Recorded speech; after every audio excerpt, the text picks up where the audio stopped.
Yeah, so even though he died, he still completed his test. So he gets to move on to the final area, which is probably not going to be very fun for him, I would think. Anyway, so meanwhile, Lynn and Amanda work together to keep John alive. Did improvised brain surgery, which is disgusting, like so far disgusting. Just thinking about it, man, this is probably the one thing that made me the sickest out of this entire movie. Am I still alive? Oh, it's nasty, dude. It's fucking nasty. Yeah. It is. Sorry, no, you're good.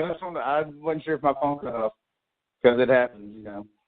But anyway, so they're doing an improvised brain surgery intended to relieve tension on John's brain, and he's like they got like a pizza cutter, and they're just, oh my god, I'm sick thinking about it.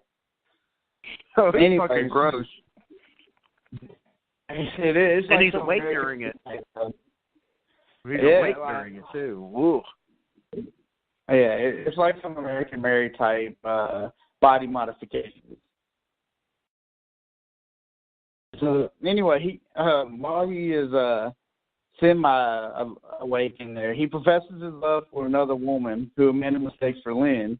So this is probably not going to end well. You know how women are.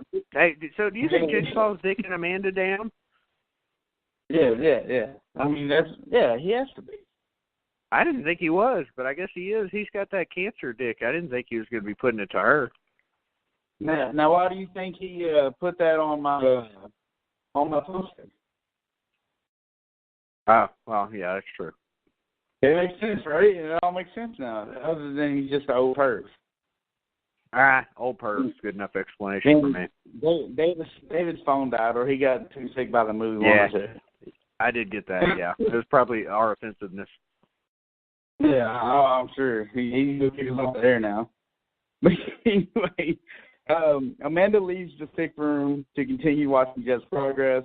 It is revealed that Amanda cuts herself in her stress, because you remember you said she was a cutter. I liked her taking her pants down. She recollects speaking with John and kidnapping Adam prior to the events of the first film. All right. So, following the surgery, Lynn and John talk privately. Nobody can really care about any of this. Lynn reveals that her ordeal has given her new appreciation for her family. Amanda returns with the news that Jet's test was complete, but she refuses to release Lynn. Yeah, all hell breaks loose now because this bitch wants to have an opinion. And that's when he should have fucking bitch slapped her. Yeah, no opinions, man. He should have went fucking Halloween Curse of Michael Myers on this woman. Yeah. But, you know, Amanda didn't think that Lynn learned anything. So, you know, I guess you got to do what you got to do, right? She doesn't believe the chances to being tested and designed her test to be inescapable accordingly, including Troy's and Carrie's. Obviously, that's why it's a little different, because we had a woman running things. He still should have bitch smacked her. Mm-hmm. I do like the fact that she's a fucking murderer. It's an interesting storyline for Amanda. It was. She also reveals that she and Eric Matthews, who was Donnie Wahlberg, fought after he escaped the bathroom and then she overpowered him. This whole fight scene, Vic, is fucking. She kicks him in the foot and shit. That's when I'm gonna puke again.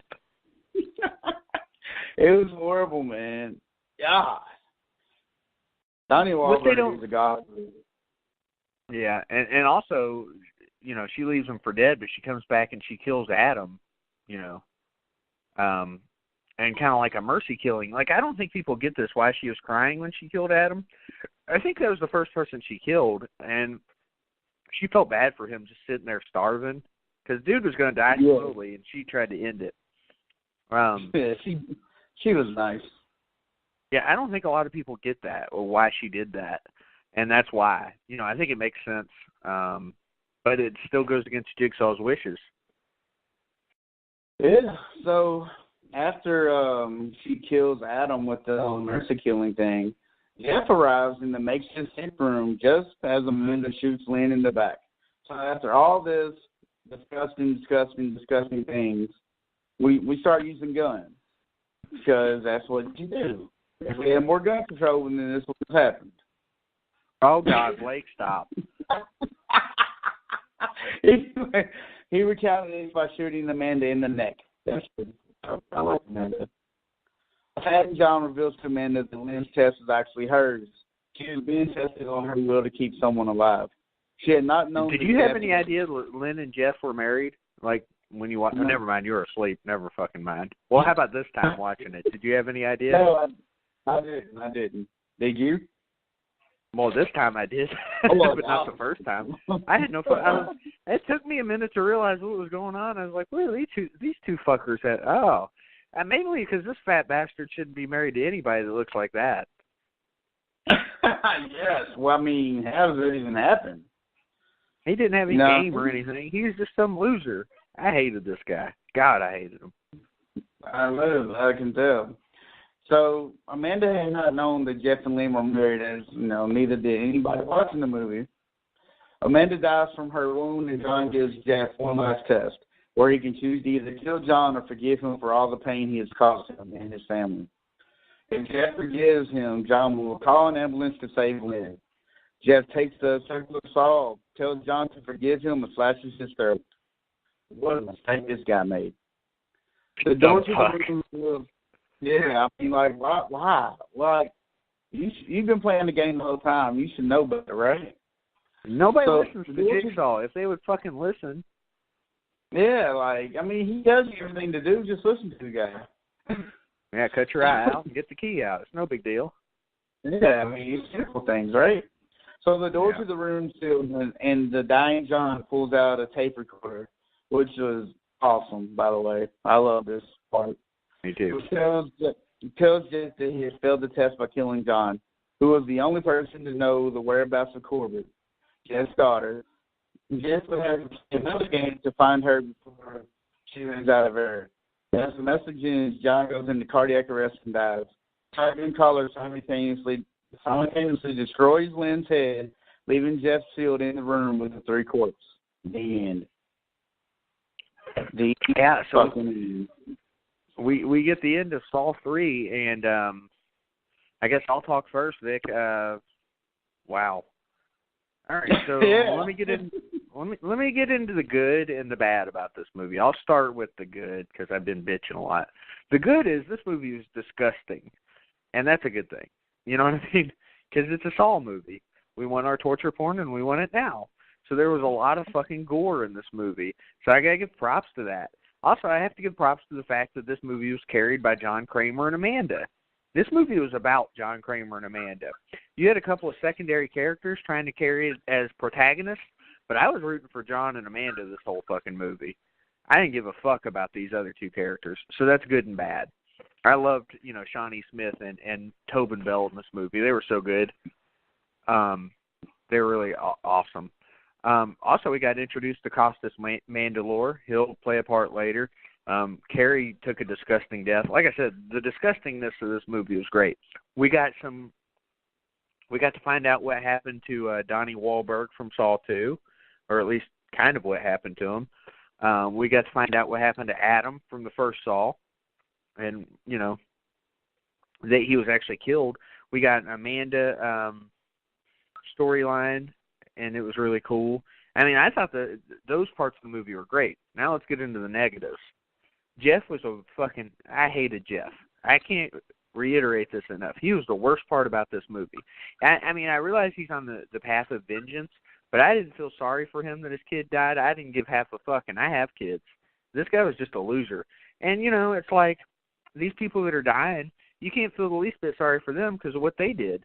So it's like, who are you rooting for? You end up rooting for the heels. And maybe that's a bad thing. Maybe it's a good thing. But to me, in a movie where people are trying to escape something, you got to be pulling for him. And I didn't pull for Jeff at all because he sucks. His wife was okay. She was whatever. But him, fuck him. I wanted him to die the whole movie, and he never did. So he sucks. let's see, what else sucked? The pig kill, the frozen thing wasn't so great. The rack was nasty, so I'm not going to say that. The ending was fine. You know what I mean? It was a nice little twist to it, but it wasn't spectacular. I like the Saw 2 and Saw 1 endings a little bit better. You know, and I think part of the problem was, again, it goes back to Jeff. The ending had to do with Jeff. This movie is also probably too long, like Vic said. It went too long for what it was. We had too much story about Jeff, who we didn't care about anyway. I don't know. I just didn't dig that part of it. So, Vic, I struggle with this. I struggle. I'm going to go with a high 2.5.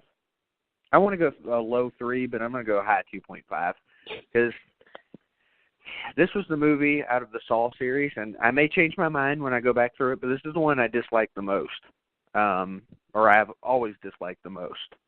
So we'll see what I think after we watch the other ones again. I don't know, man. This is a big departure from Saw 1 and Saw 2 as far as I'm concerned, but I think it really boils down to the fact that you have unlikable characters, aside from the villains. Yeah. Well, I guess the good thing of all that is, if this is your least favorite and you give it 2.5, that means it's a hell of a series. Yeah, it's 2.5 in a Saw movie. You know what I'm saying? Like a 2.5 in a Saw movie is better than, you know, a lot of other movies. So that says something. I don't think any of these movies are dog shit. This movie's not dog shit at all. It just has some really negative points to it that piss me off. But they don't fuck up the story or anything. They just have one annoying element that, you know, drags the movie down for me. I mean, it's as simple as that. He's like one of the least likable characters in any movie ever. I really think that. I don't know what it is about it. Yeah, so he's like Shelley or Franklin. You know what I'm saying? Except they're supposed to be not likable. He was just. I mean, are we supposed to like this guy? Because I don't at all. I think we're supposed to, because you're not supposed to cheer for the Hills. You know what I'm saying? Yes, I guess. I don't know. I mean, so all right. As the story goes, I watched this movie in the theater, or probably about half of it, I guess. I fell asleep at some point. After watching it today, I realized why I fell asleep. There's just it's too long. A Saw movie don't need to be that long, I guess. There's certain points where I was just, you know what I'm saying, just out of it. But it's disgusting, man.